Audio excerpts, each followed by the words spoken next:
বাবার তো অসংখ্য গান আছে, অসংখ্য কাজ আছে। আপনার কোন কাজটা বেশি পছন্দ বা এই মুহূর্তে মনে পড়ছে প্রিয় একটা গান যদি করতে বলি? আব্বার তো অনেক গান আছে, কিন্তু আমার এখন মনে হয় যে একটা লং প্লে বেরিয়েছিল নজরুল ইসলাম, আমাদের জাতীয় কবি নজরুল ইসলামের 'অগ্নিবীণা'। হুম, হুম। ওইটার কাজটা মানে একটা পুরা নাটক তো। হ্যাঁ? মানে ওইটার কাজটা আব্বার বিশাল, মানে অনেকে শাহনাজ রহমাতুল্লাহ ছিল, নাজমুল হুদা উনার ওয়াইফ ছিল। তারপরে ওই রেকর্ডটা পেয়েছি। এই গানগুলো আমার খুব মনে পড়ে যে একটা বিশাল হুম, হুম। আ কাজ ছিল ওটা। আলতাফ মাহমুদ, শহীদ আলতাফ মাহমুদ উনি এই কাজটা পুরো করেছিলেন। তো খুব সুন্দর। আর আব্বার তো প্রতিটা গানই আসলে একটা প্রিয় গান যদি গাইতে বলি? আচ্ছা। তুমি কখন এসে দাঁড়িয়ে আছো আমার অজান্তে, আমার গানেরও প্রান্তে তুমি দাঁড়িয়ে আছো গো। আরেকটি কালজয়ী গান। থ্যাংক ইউ সো মাচ গাওয়ার জন্য অনুরোধের বলা সাথে, বসা। সাথে। That's okay. আ আমরা আপনার গান এবং আপনার কাজ নিয়ে যদি কথা বলতে চাই এবং পুঙ্খানুপুঙ্খভাবে যদি জানতে চাই, এই অনুষ্ঠানের সময় কখনোই কুলাবে না। আ লুকোচুরি, লুকোচুরি গল্প আপনার আরেকটি চমৎকার গান এবং যেটির জন্য ন্যাশনাল অ্যাওয়ার্ড জিতে নিয়েছিলেন। সেই গানটা কিন্তু মানুষ এখনো ভীষণভাবে মনে হ্যাঁ। রেখেছে।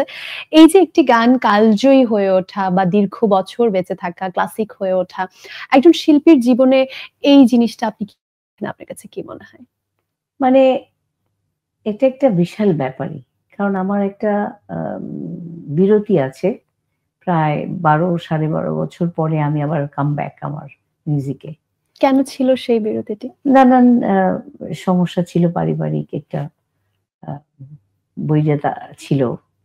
তো সেখান থেকে আসলে গান গাওয়া হয়নি।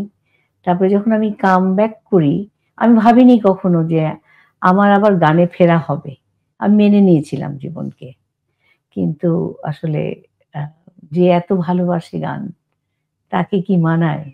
একদম না। তো ফিরে আসার পরে আমি যখন একটা অ্যালবাম করলাম 'দুপুরের একলা পাখি'। হুম, হুম। ওই অ্যালবামটা করার পরে আমার গানগুলো একটু ডিফারেন্ট টাইপের ছিল।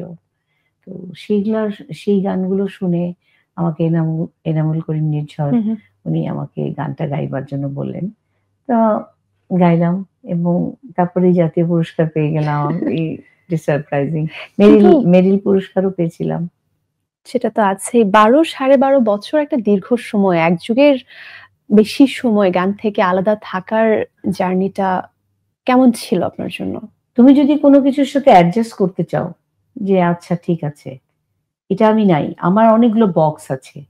জীবনে। আমি ওই বক্সে চলি। যে অপশন 1, অপশন 2, আ অপশন 3 তে খুব একটা যাই না।